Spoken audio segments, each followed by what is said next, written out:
tardes. Gracias a todos los que están aquí. Espero que más gente se vaya sentando. Yo soy Elvira Liceaga, me dicen Elvis, y estoy haciendo parte de esta serie que se llama ¿Qué leo?, en una sección un poco alternativa de esta feria. ¿Por qué alternativa? Porque es una conversación informal sobre los hábitos lectores de nuestros invitados. En esta conversación vamos a hablar de cómo era la infancia de Jonathan, qué leían, qué no leían, qué estaba prohibido leer, qué los obligó el contexto, tal vez la escuela, tal vez la mamá, tal vez el papá a leer, y una serie de confesiones de la literatura. Así que Jonathan, bienvenido. Muchas gracias. Bienvenido. Siempre empezamos esta conversación con la pregunta por la infancia. ¿Qué se leía en la infancia? Pero esta vez vamos a cambiar y vamos a preguntarte primero, ¿qué estás leyendo ahora? Tengo, creo, un conflicto, un dilema que muchos de nosotros lo tenemos, que al lado de la cama tenemos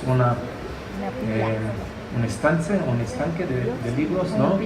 Una pila de muchos libros. Entonces, acabo de leer un libro que vamos a hablar sobre él en un momento, pero ahora estoy leyendo un libro en hebreo sobre las memorias del asesor de Shimon Peres, con quien tuve yo el honor y el gusto de trabajar durante muchos años. Pues este es el libro que estoy leyendo actualmente. ¿Acostumbras leer memorias?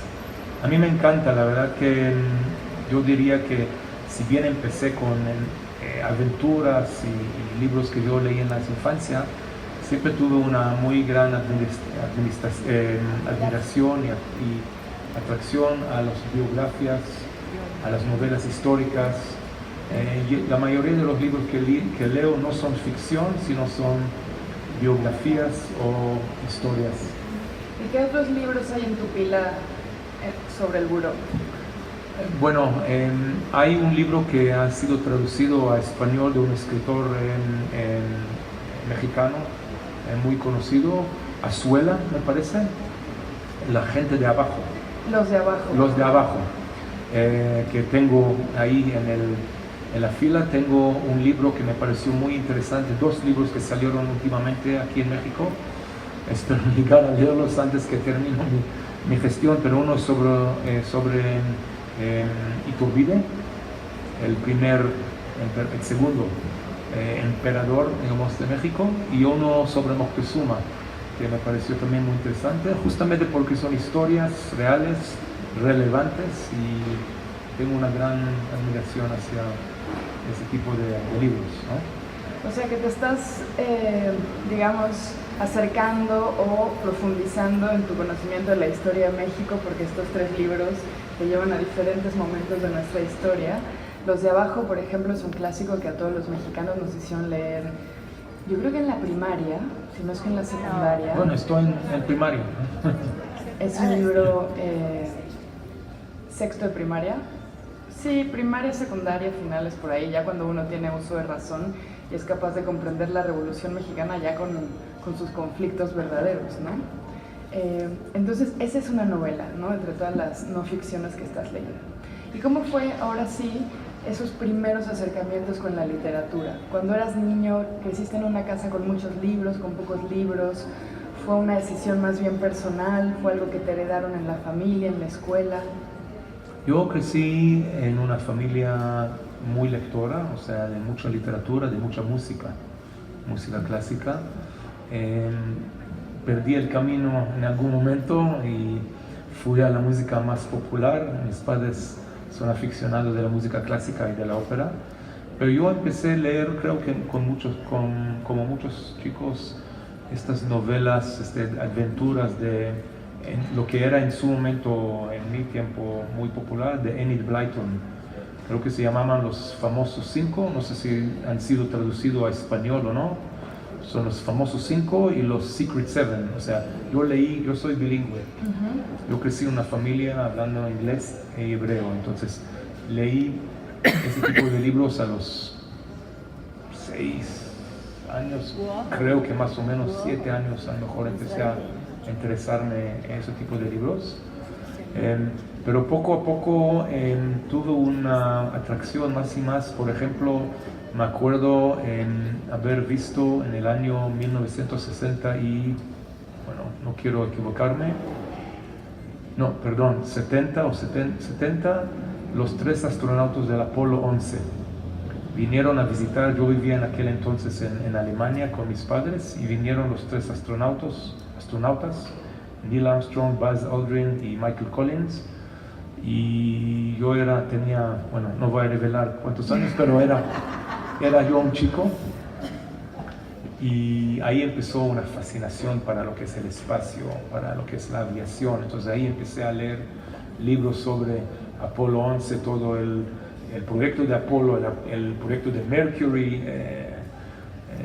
Uno de los primeros libros que leí era la biografía de Chuck Yeager, por ejemplo, que era un piloto, no llegó a ser astronauta, pero ahí empezó mi amor por ese tipo de libros, y poco a poco fue abriéndose un poco a lo que es hoy el deporte motriz, la Fórmula 1,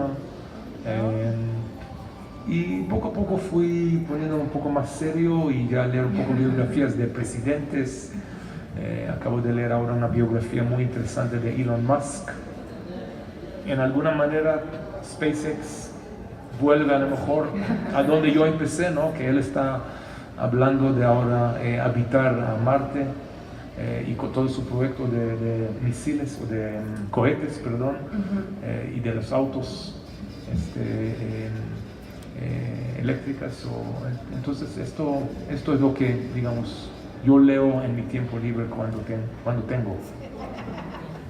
Ahí es el problema. Claro, suele pasar, a lo mejor en tu caso es todavía más dramático el tiempo libre, pero ¿cuándo es ese tiempo libre? ¿A qué hora lees?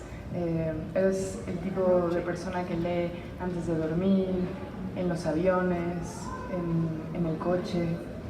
Trato de leer antes de dormir, pero tengo que confesar que 2 páginas y ya estoy. Hay gente que duerme enfrente de la tele, yo duermo con un libro en los aviones, y lo que he descubierto últimamente, que ha sido para mí una excelente salida y solución, que me ha dado una dimensión nueva de la literatura, son los libros audiolibros. Que es una experiencia que me imagino que muchos de ustedes lo conocen, pero lo recomiendo muchísimo, porque muchas veces te toca escuchar al escritor leyendo su biografía. O sea, escuchar a Bill Clinton narrando su libro My Life es diferente que leerlo uno mismo, ¿no? Y esto en alguna manera me ayuda por el cansancio de los ojos, y mi trabajo también me requiere leer muchísimo. Entonces tengo que leer todos los diarios en México, los diarios de Israel, los informes, lo que me llega todos los días por los mails. Entonces ya uno se cansa, ¿no? Entonces al final del día, cuando uno quiere leer algo para su placer, se cansa, y con el audio, no es que no me puedo dormir también con un audiolibro, pero esto me ayuda mucho también compensar. Es curioso que menciones los audiolibros, porque así como hace unos años la literatura de los libros empezó a digitalizarse y ahora es mucho más barato y mucho más fácil comprar un libro que se lee en un Kindle o en otro aparato, incluso en el celular, ¿no? En la computadora también. Últimamente los audiolibros están realmente revolucionando la industria de la literatura. Incluso algunos escritores firman primero los contratos de audiolibro, y si al audiolibro le va bien, entonces ya se imprimen los libros. Entonces me gustaría preguntarte ¿qué otros autores, ¿no? Así como Bill Clinton, te gustaría escuchar en viva voz que narren ficciones o tal vez sus memorias, ¿no? Cuando estás viendo la tienda de audiolibros, ¿qué seleccionas? ¿Cuál es tu pila de audiolibros? Es una buena pregunta. No tengo un wish list por sí. Mi proceso es un poco al revés, porque al final sí soy un poco conservador. O sea, prefiero pasar y ver libros de papel en una biblioteca tan bonita como esta, veo un libro y si yo decido que va a ser un libro muy difícil de leer, lo busco por audio. Entonces el proceso es un poco al revés, ¿no? Entonces no puedo pensar en este momento en alguien que yo sepa que escribió una biografía que me gusta. O sea, hay mucha gente que me interesaría mucho saber de su biografía, su vida, pero no sé si han publicado un libro. Entonces, actualmente, pero lo que por ejemplo es muy bonito es escuchar libros. Primero se puede escucharlos, es otra ventaja que tiene, se puede escucharlo con pareja. Ahora, hemos leído, mi novia y yo, por ejemplo, últimamente un libro leído por Jeremy Irons. ¡Wow! Entonces creo que fue un libro no me acuerdo ya qué libro fue, pero El alquimista. El alquimista, para dar un Paulo ejemplo. Coelho. O un libro que leyó Colin Firth de Graham Greene, un gran libro de Graham Greene, ¿no? Uno de los libros que no he leído anteriormente como libro. Entonces yo diría que soy un poco multifacético en ese sentido. Y hablaste bien del Kindle, me pasa algo también que es un poco gracioso y tonto. Leo un libro, o sea, en el Kindle puedes llevarte al avión 10 libros en el Kindle, que tú no puedes decidir cuál de los libros llevar contigo cuando está la fila ahí al lado de tu cama. Y termino un libro en el Kindle y me gusta tanto que voy a comprarlo para tener en papel. Entonces, lo que ganan son las editoriales, porque ganan mismo doble veces, los compré el libro 2 veces, lo tengo leído en el Kindle y también en biblioteca, porque todavía no hay un reemplazo, para mí por lo menos, un libro en papel y firmado. Yo colecciono libros autografiados, o sea, cada libro que me regala alguien, siempre pido que sea autografiado, especialmente si es el escritor, ¿no? Claro. Y tú que creciste en una casa con tanta música, ¿te pasa eso con la música? ¿Compras música primero en digital y luego buscas quizá el vinil o un formato físico? El vinil ya se perdió, aunque ahora hay un Está reto. reviviendo. Claro, pero mi colección de viniles ya lo perdí, lo regalé, ya no me acuerdo. Los DVDs, tengo una colección muy grande, pero la verdad que últimamente, los últimos años, como la mayoría, ya empecé a comprar música por iTunes, ¿no? La música clásica sí todavía en DVD, o sea, no voy ahora a bajar en iTunes la Quinta Sinfónica de Beethoven, pero sí en la música popular, jazz, indie, esto sí prefiero comprarlo digital. ¿Y qué música te gusta? Me gusta mucho la música rock, pop, un poco de jazz, la música latina me encanta, o sea, me he acostumbrado mucho a la música mexicana, tradicional y también actual. Fui a algunos conciertos de Mijares, de Immanuel, me invitó, muy simpático, Alex Sintek, y estaba ahí también Cristian Castro. No tengo, digamos, yo soy muy abierto. Me llevaron a un concierto de Timbiriche. No quiero ofender a nadie, pero no compré el CD después. Ustedes de su infancia tienen memorias de esto, puedo entenderlos, es como yo compro un grupo como Timbiriche en Israel que se llama Kavelet, que era cuando yo tenía 10, 12 años, era el grupo de rock más conocido, más famoso. Entonces a lo mejor hoy en día escuchándolo mucha gente me va a mirar raro, pero sí tiene la importancia de recordarse de su infancia y de traer memorias de su adolescencia, ¿no? Que es también parte de la experiencia de escuchar música, ¿no? Bueno, yo estoy de acuerdo con tu opinión de Timbiriche, no solo los extranjeros. Me gusta mucho lo que dices de escuchar un libro, un audiolibro en pareja o con alguien más, porque solemos pensar que la literatura es un acto solitario y también puede ser un acto social. Y a partir de los libros, las relaciones sociales crecen y se ramifican y profundizan, ¿no? Entonces me gustaría preguntarte, ¿cuáles son esos libros que has leído o que has escuchado que has estado comentando en tu vida? ¿Cuáles son esos libros que a tu pareja o a tu familia o a tus colegas, esos libros de los que has tenido que hablar?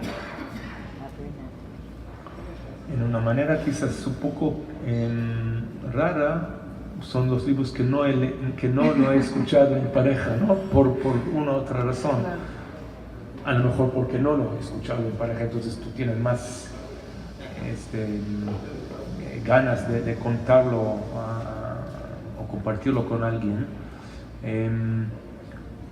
Me impactó mucho un libro que pero me pareció muy interesante, una biografía de Billy Crystal. Ah, ¿sí? Un comediante judío americano. Uh-huh. Un libro que no hubiera pensado en leerlo, pero me llegó en la lista de recomendaciones de audiobooks y decidí escucharlo, ¿no? Y me fascinó porque tiene un sentido de humor increíble, entonces uno va pasando una experiencia de él, como él se hizo su carrera, pero con un grano de inteligencia, de autocrítica, de humor, que me pareció fascinante. Y yo me acuerdo haber contado un poco a mis padres, que ya son de una edad ya avanzada, algunas de sus filosofías de vida de Billy Crystal, que otra vez al final es un comediante, ¿no? Pero tiene una historia muy interesante. Entonces esto sería el primer libro que me llamaría ahora, o sea, de memoria, que me pareció interesante para compartir. Bueno, todos vimos Harry y Sally, ¿no? Claro. ¿Qué fue lo que te inspiró de su historia de vida?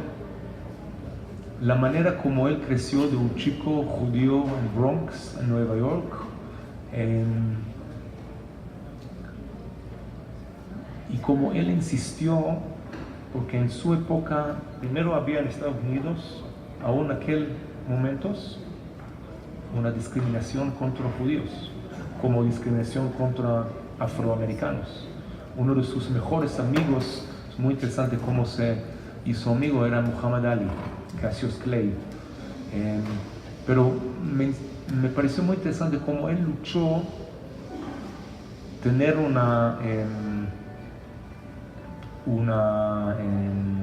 trabajo, una profesión poco usual. O sea, las madres judías quieren que los hijos sean abogados, ingenieros, no necesariamente comediantes, y en Broadway o en esto. Entonces, para él fue difícil salir un poco del confort de una familia judía en los años 60 en Estados Unidos, todavía cuando había todavía el Black Power, que se manifestó aquí en la Olimpiada de 68, de hecho. Sí, ganarse la vida en una profesión poco aceptable o poco admisible, digamos, en aquel entonces para un chico de su edad. Entonces, y cómo se convirtió en un chico gracioso a un comediante, o sea, son dos cosas diferentes, ¿no? Claro. Entonces esto me pareció, y su filosofía de vida me pareció, la manera que él narra, otra vez, él narra en su propia voz la historia. Muy divertido. Y es gracioso, o sea, es realmente, tú dices, wow, qué lindo tipo, o sea, qué linda manera él escribe y comparte sus experiencias, cómo él luchó, llegó a donde llegó y cómo se casó a su hija y le falleció su papá. Entonces me pareció muy emotivo, muy interesante, me gustó mucho. Me dan muchísimas ganas de escuchar. Hace un rato decías que hay algunas o muchas personas que admiras, pero que no sabes si escribieron un libro o si tienen un libro en audio. ¿Quién te gustaría entrar a una librería como esta y decir, por fin, el libro de... ¿Mexicano o no mexicano? De donde quieras.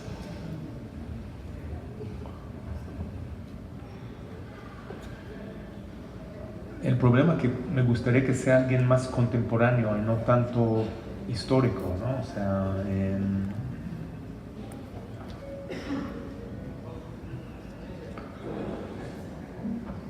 va a ser un gran presidente o de Estados Unidos o un gran revolucionario en el siglo XX. Creo que leer una biografía de Albert Einstein, a lo mejor existe y desconozco, alguien que hizo Historia. algo importante en su área, puede ser en deporte, puede ser en la política.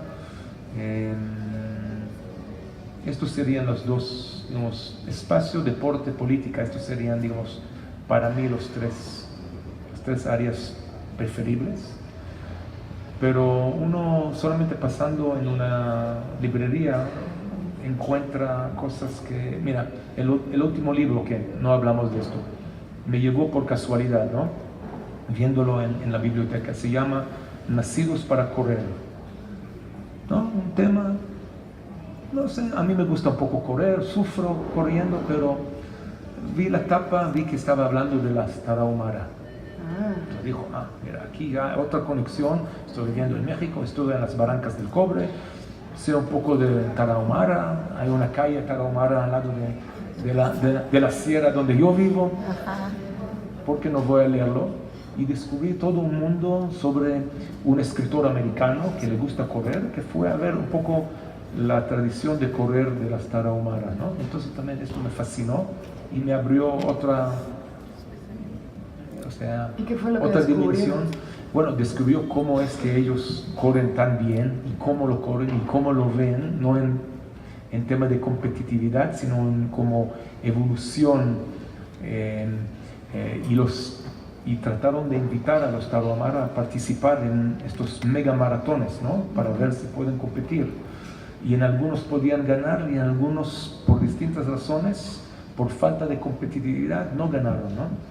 Entonces esto me pareció, por ejemplo, muy muy interesante. Es un libro que lo vi por casualidad y me cachó el ojo y traté de leerlo y descubrí un mundo hasta que yo ahora estoy tratando. ¿De correr? Es que ellos corren descalzo. Claro. Entonces, y con una técnica que supuestamente es más natural. No cuenta nada, pero estoy corriendo descalzo ahora en el deportivo. La gente está mirándome un poco raro, pero es otra manera de correr, a lo mejor más natural y un poco más fácil. Entonces yo estoy abierto realmente. Yo diría que al final soy una persona muy muy curiosa, y me interesa casi todo. Y cada cosa que trae también una aventura o algo, una experiencia personal que me atrae, ahí estaré, no importa el área, puede ser también no en estas áreas que hemos comentado. Bueno, no solo me pareces muy curioso, sino que creo que pocas personas se llevan los aprendizajes de los libros a la vida práctica. Me parece muy, muy admirable que estés corriendo descalzo. Bueno, astronauta ya no voy a ser. Traté sí de ser piloto de carrera en Fórmula Ford. ¿Ah, sí? Y descubrí, fue antes de ser diplomático, descubrí que tengo más pasión que talento. Entonces ahí quedó la pasión y el talento, ¿no? Bueno, ahora con los Tarahumara no pretendo ser corredor como Tarahumara, pero sí estoy dispuesto donde puedo todavía probar personalmente. Y si en algún momento tuvieras que escribir tu propia historia, ¿cómo te relacionas con la escritura? Ahí entro en un gran dilema porque muchos amigos y gente me dice que debería yo escribir algún tipo de biografía, autobiografía, ¿no? De mi vida, y no estoy seguro que quiero hacerlo. O sea, pero sí yo lo haría, sí dedicaría una parte importante en describir cómo me he formado a través de la literatura y de la música, que son mis dos hobbies principales, ¿no? Más allá de la diplomacia de mi trabajo. Y sí, entonces creo que sí, la literatura tendría un lugar, digamos, en esta parte de contar un poco cómo la vida me ha llevado a donde me ha llevado, quizás también a través de la curiosidad y a través de haber leído muchos libros de distintos índoles a lo largo de... ¿Y te gusta escribir? Sí y no. Yo creo que no soy bueno en escribir. Esta es una de las razones por lo cual no estoy pensando todavía en escribir mi propia biografía. Necesito escribir mucho por mi trabajo, o sea, me requieren muchos informes sobre mi trabajo, o sea, hago muchos análisis políticos, o sea, una nueva administración, qué significa ahora este cambio electoral en México. Entonces, escribo, pero no es una escritura para mí muy profesional. A lo mejor escribo bien para aquel que tiene que leerlo en Israel y me dice, qué interesante, qué buen informe mandaste, pero esto no es escribir. O sea, me gustaría ser un poco más creativo, con un poco más de imaginación, escribir algo más ficción y menos tan basado en hechos, pero es también de cierta manera es mi personalidad. Soy una persona muy así, digamos, disciplinado en cierta manera. Entonces, bueno, eso es muy necesario. Hasta que no lo trato o lo pruebo, nunca sabremos, ¿no? Pero algún día seguramente... Yo creo que es cuestión de práctica, porque la historia misma en la literatura empezó como una historia de los documentos, de reportes, de cosas oficiales, ¿no? Si uno se va a la literatura del siglo XVIII finales, pues casi todo eran crónicas de descubrimientos, los viajes que hacían para descubrir otros territorios, y todos eran informativos, cartas a los emperadores, encontramos gente, encontramos oro, ¿no? Y conforme empezó a ser la literatura, o más bien la escritura, algo que todo el mundo podía hacer, ¿no? Que no solo las personas con el lujo de poder escribir, pues empezó a poner muy creativo, ¿no? Y entonces la gente ya ahora escribe cosas maravillosas. Pero creo que sí, que todo el mundo puede escribir, especialmente alguien disciplinado, ¿no? Sí. Se dice que cada persona en la vida tiene que plantar un árbol, tener un hijo y escribir un libro. Entonces ahí me falta el tercero. ¿El árbol ya? El árbol y el hijo ya tenemos. Y si la vida te presionara a escribir este libro, ¿qué otro libro agarrarías como modelo para decir, esto me gusta? O sea, esta estructura, este tipo de introducción, esta conclusión, que se parezca a qué libro, de todas las biografías que has leído.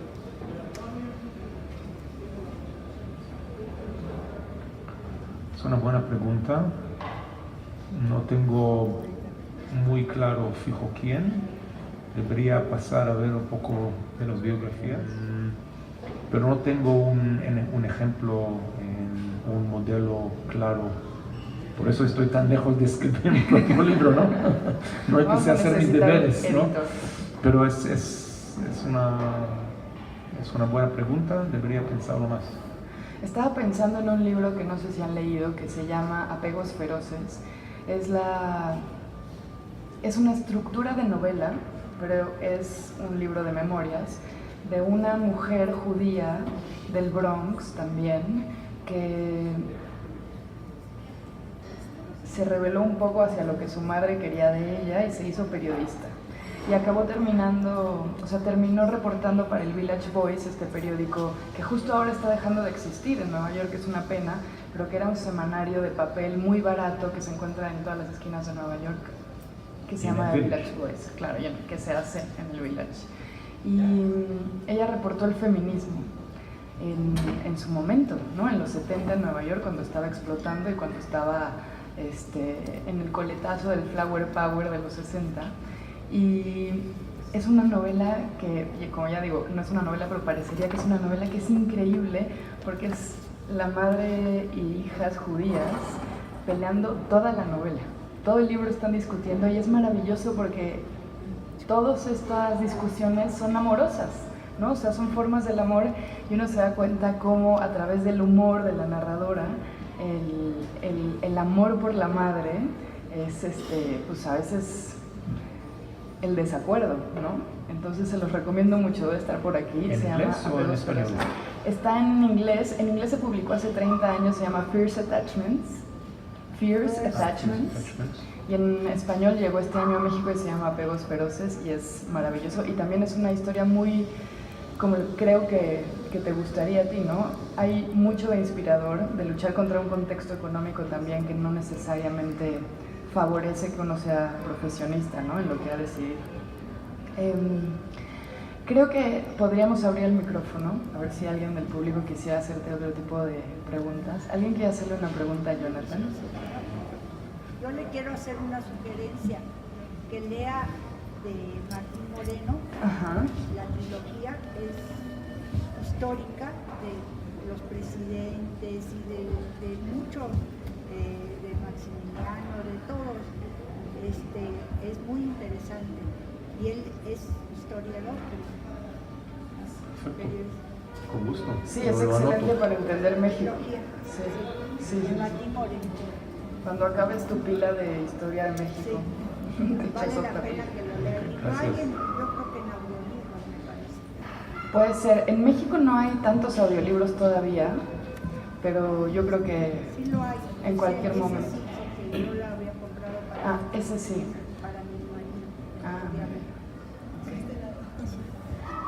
Embajador, a veces se conoce a los lectores no necesariamente por los libros que lo marcaron, sino precisamente por los libros que les disgustaron, quizá libros que dejaron a la mitad. ¿Hay algún libro en particular que recuerde haber que lo haya decepcionado, que no le haya gustado o quizá que haya dejado a medias? Sí, hay un libro que me pareció muy duro y muy difícil de leer, y no por el idioma. Es el libro de Amos Oz sobre, no sé cómo se llama en inglés o en español, pero que habla en femenino. Está hablando por el lado de mamá, es antes de perder a su hijo. No me acuerdo el nombre ahora, perdón, pero es un libro que yo empecé y me pareció difícil y lo dejé. No por no ser bueno, sino que no... Estaba doloroso. Pero es de Amos Oz, de Grossman. A lo mejor estoy equivocándome, quiero tener cuidado que no estoy ahora confundiéndome. Creo que no es Amos Oz, perdón, creo que es David Grossman. Es David Grossman, perdón. Esto es el primer libro que me viene a la mente. Bueno, traté de leer, pero ahí creo que traté de leer un poco el libro de Octavio Paz, ¿no? El laberinto de la soledad, muy difícil leerlo y leerlo, yo quería leerlo en español y la verdad que era un poco difícil y en hebreo no encontré todavía una traducción o suficiente drive para leerlo en hebreo, entonces estos son los dos libros que yo mencionaría ahora. ¿Hay libros que todavía no lees pero que quieres leer? Uy, hay un montón. Hay muchos de los clásicos libros que por una u otra razón o debería volver a leer, o por una u otra razón cuando yo era joven al final prefería ir a jugar fútbol que tocar piano o que leer libros, ¿no? Entonces hay que ser sinceros, no fui uno de estos chicos que quedaron en la casa para leer un libro, prefería yo salir a jugar fútbol, ¿no? Entonces hay muchos clásicos de los grandes escritores del siglo XX, del siglo XIX que en algún momento quisiera yo leer. Y si te tuvieras que llevar 5 libros a una isla desierta, ¿qué te llevarías? 100 años de soledad, que es tan apropiado, ¿no? Asumiendo que me quedo 100 años en la isla. Bueno, Robinson Crusoe, de hecho, a lo mejor también, ¿no? De William Dafoe. No de William Dafoe, Daniel Defoe. William Dafoe es un actor. Creo que un libro de Amos Oz sobre la oscuridad y la luz. Creo que sí. ¿De poesía? No de poesía, también como un tipo de biografía, ¿no? Una historia de amor. Historia de amor entre, se llama en hebreo, entre entre la oscuridad y la luz, pero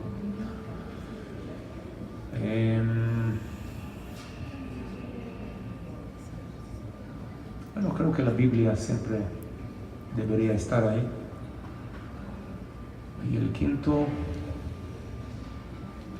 algo un poco más divertido a lo mejor.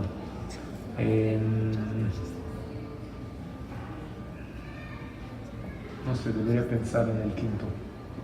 Lo dejo para pensar el quinto. En suspenso.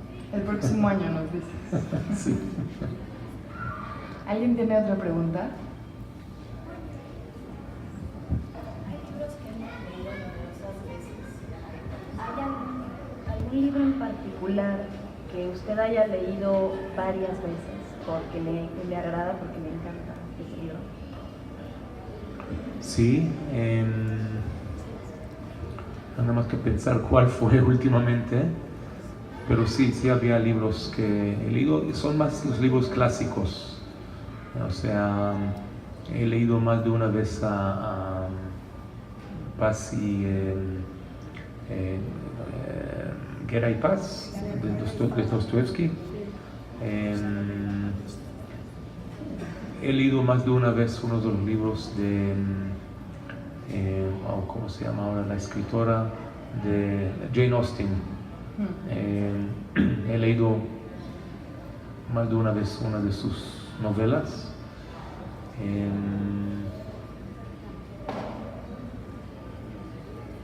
Estos son los primeros que me vienen a mente.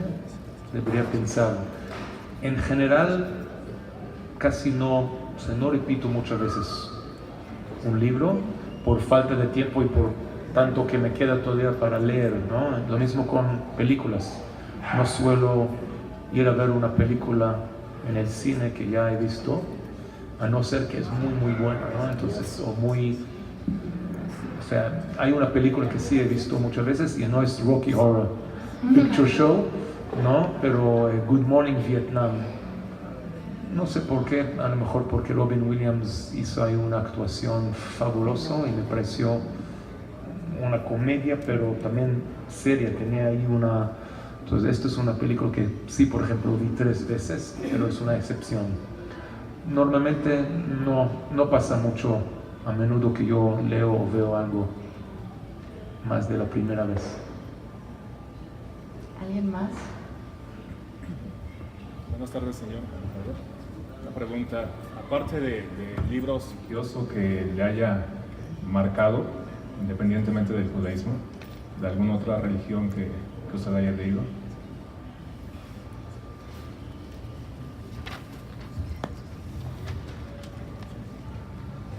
La verdad que no, y debo confesar que tampoco soy gran lector de la religión judea, o sea, salvo haber estudiado y leído poco la Biblia y un poco la Kabbalah, pero en porciones muy pequeñas. Debo confesar que la religión en sí mismo, he tenido que leer un poco sobre el budismo, pero cuando yo estudié ciencias políticas y culturas, diferentes culturas, pero de la religión en sí, debo que confesar que no, y quizás es porque no soy una persona muy religiosa, creo en Dios, pero no soy una persona muy practicante y no soy una persona muy religiosa, entonces quizás por esta razón no me ha atraído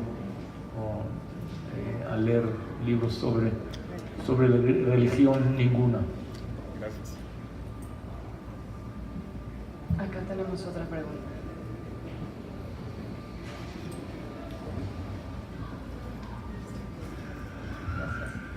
Buenas tardes. En cuanto a la cuestión de las biografías, no es tanto una pregunta, sino yo recientemente terminé un libro de Stefan Zweig que se llama El mundo de ayer, Memorias de un europeo, creo que trae como subtítulo. Y en cuanto a biografías, como hace un momento ustedes comentaban, me parece que es una obra excelente. Más que pregunta, esto es como una recomendación. Bueno, muchas gracias. He leído otros libros de él, pero esto no conozco, entonces. Sí, yo tampoco lo conocí, apenas recientemente lo leí, muy bueno. Sí, Sí, a mí me parece obligado, un ¿Cuál autor dice? obligado. ¿Cuál dice? Y todos sus libros están ahí en Editorial Acantilado. ¿Y cómo se llama de Stefan Zweig? O sea, ¿tiene un nombre? ¿Título? El libro Memorias de un europeo. De un europeo. Me parece que arriba dice, ¿cómo dice? El mundo de ayer. El mundo de ayer. Gracias. Bueno, pues se nos acaba el tiempo, pero la última pregunta es, ¿qué libro regalas a alguien que no conoces, pero que es tu libro de oro? El libro que tal vez habla más de ti, ¿no? De la persona a la que se lo vas a dar, pero que es ese libro que sabes que va a conmover o al que le apuestas un gusto tal vez universal o general.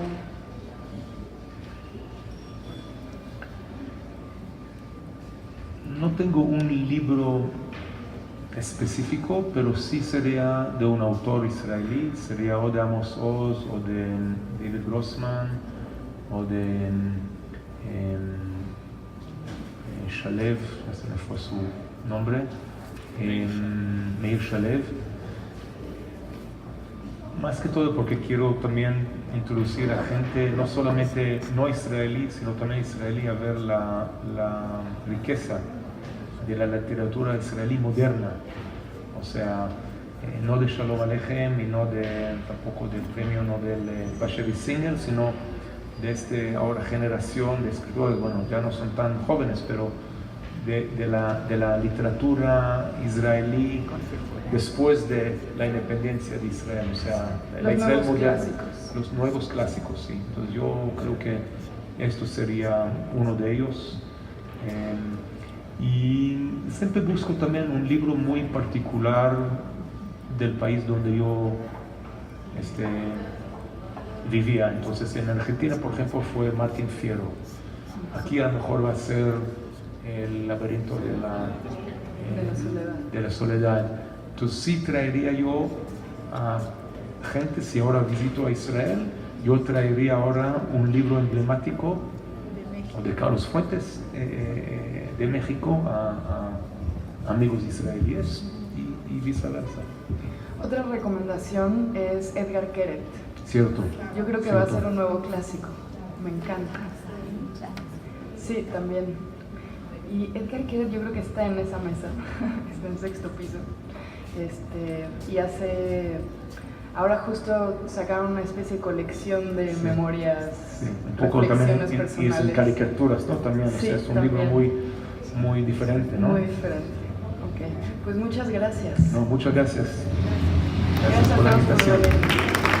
Muchas gracias, embajador.